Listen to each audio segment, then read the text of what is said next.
Friends मु आज आपण मानक पई नहीं आसी टमाटो रे गोटे चटपटा और मजेदार खट्टा मीठा आचार रेसिपी आपको बनैबा बहुत सहज होता है और खाइबा पई भी बहुत मजेदार होता है।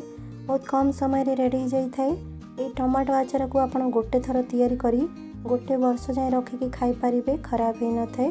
तो चलंतु बनैबा स्टार्ट करिबा। Hi everyone, welcome to Radha's kitchen. Friends मु एठी 1.5 केजी पाचिला टमाटो नहीं देखि पारुथिबे आपण लाल कलर रो एभली पाचिला टमाटो आपको मुझे भल से धोईकी सुखिला कपड़ा रे पोछि नहीं। एबे आपको छोट छोट करी काटी नबा। ऊपर जो डेम्फी थाए ना ताकू एभली काढ़ी नबा। तापर आपको छोट छोट काटिबा। जेबे भी आपण टमाटर आचार तैयारी करिवे ना एभली लाल टमाटर नेबे और रसीला वाला टमाटर नेबे।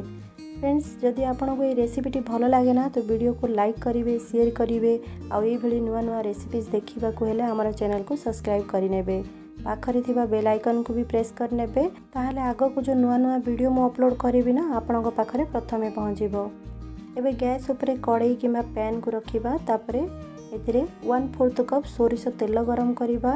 तेल पूरा भल से गरम होबा दरकार। जेतेबे तेलरू अल्प अल्प धुआं बाहरिबा को लागिबो तापरे एथिरे हमें कटा हिथिबा टमाटो को पकेइबा। एई टमाटो को हमें हाई फ्लेम रे 5 ରୁ 7 मिनिट जाए कुक करिबा। देखिबे आपण टमाटो को एभली पानी बाहर जीवो। तापरे एथिरे हमें लूण और हळदी पकेइबा। मु एठी 2 चम्मच लूण पकेइ नेछि और 1 चम्मच हळदी पकेइबी। आपण आपनक हिसाब रे एथिरे लूण पकेइ पारिबे, किंतु आचार रे टिके लूण बेसी पड़ी थाए। सेति पई आपनक हिसाब रे जेमिति आपण लूण खाइबा को पसंद करिथांती से हिसाब रे पकेइबे। भल से मिक्स करि नबा और कवर करिकि याको हमें लो फ्लेम रे 10 ରୁ 15 मिनिट जाए कुक करिबा। फ्रेंड्स ये 10 मिनिट हो जाइए। आमर जो टमाटो अच्छी ना ये भल से सीझी जाइए। आप देखी पारुथिबे ये चामच साहाय्य ना स्पेचुला रे ये मैश करि नबा। ताहले आमर टमाटो आउरी भी भल से सीझी जीवो बा मैश हो जीवो। 5 ରୁ 7 मिनिट हो जाइए। आपको मु कवर करके सिझेइथिली।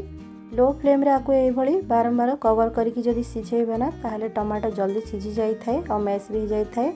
देखंतु ये धीरे धीरे पानी सुखिबारे लागिलानी टमाटर। यही समय रे आमे 150 ग्राम चीनी पकेइबा। 1.5 किलो टमाटो हिसाब रे मु 150 ग्राम चीनी नेइछि। आपण गुड़ भी नहीं पारिबे चीनी जगह रे, तार टेस्ट भी भलो आसी थाए। भलो से मिक्स करिबा। आपण देखुथिबे धीरे धीरे ये पानी छाड़ीबारे लागुछि। जो आमे चीनी पकेइले ना सेइथि पई रे एथिरे मॉइस्चर आसी जाइछि। 10-15 मिनिट जाए आपको कुक करिबा लो टू मीडियम फ्लेम रे। ताहले पानी धीरे धीरे सुखी जीवो। पूरा सुखिला हो सारा पर ही आमर टमाटर आचार परफेक्ट तैयारी होबो।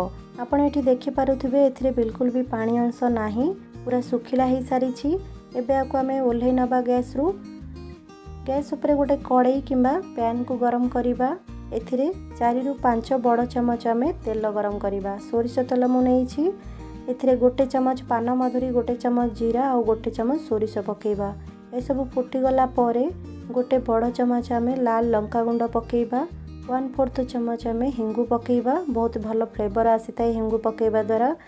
लंका गुंड आपनक हिसाब रे कम नहले बेसी करि पारिबे, जेमिति आपण स्पाइसी खाइबा को चाहंती से हिसाब रे पकेइ पारिबे। एबे आमे जो फ्राई करके टमाटो रखिथिले ना एथिरे ऐड करि नबा और भल से मिक्स करि नबा। फ्रेंड्स मु एठी तेलर क्वांटिटी जो ना कम नेछि, काहेकि ना मु एठी कम आचार तैयारी करिछि और ये आचार गोटे मासर अधिका भी जीवनी, माने कम दिन रे सरी जीवो। सेइथि पई रे मु कम तेल यूज कली। जदि आपण ये आचार को गोटे मासर अधिका किंबा गोटे वर्ष जाए आपण स्टोर करबा को चाहंती ताहले तेलर क्वांटिटी आपण बढ़ाई पारिबे। मु एबे आचार रे जेतिकी तेल यूज करिथिली ना तार डबल तेल यूज करिवे, ताहले आचार रो सेल्फ लाइफ बढ़ी जाई थाए, जल्दी खराब हे न थाए। ये जिनिस सब आपण ध्यान रखिबे। एबे देखंतु हमरा आचार रे बहुत सुंदर कलर आसी जाइछि और फ्लेवर भी भल आसुछि। एबे आमे गैस ऑफ करि नबा और ये आचार भल से ठंडा हो सारा परे जे कोनोसी एयरटाइट कंटेनर किंबा काच बोतल रे भरिकी स्टोर करिबा। देखंतु आचार हमर बहुत सुंदर भाव में तैयारी होइछि और बहुत कम समय रे रेडी हो जाइछि। ए आचार को जेतेबेले भी आपण चामच साहाय्य रे बाहर करी खाइबे ना तो चामच साफ सुथरा हवा दरकार और सुखिला चामच हवा दरकार। ताहले आचार बहुत दिन जाए खराब ही न थाए। आपण आचार को केबे बिना काचर बोतल रे ही भरिकी रखिबे, स्टोर करिबे और बोतल रे भरिबा समय रे बिल्कुल जागा छाड़िबेनी, पूरा पैक करिकी भरिबे। और जागा भी जो रहिबे थाए ना सेथिरे अल्प अल्प तेल रहिबा दरकार, नहले आचार खराब हो जाई थाए। फ्रेंड्स यही नियंतु यमी टेस्टी चटपटा और मजेदार हमारा टमाटर खट्टा मीठा आचार रेडी हो जाइए। आपको देखापी जी भल लगी था ना खावाई भी से मजेदार होता है। तो ये टमाटर आचार घरे जरूर तैयारी करंतु और केमिति लागला आमको कमेंट सेक्शन में लिखिकी जणांतु। Friends bye bye.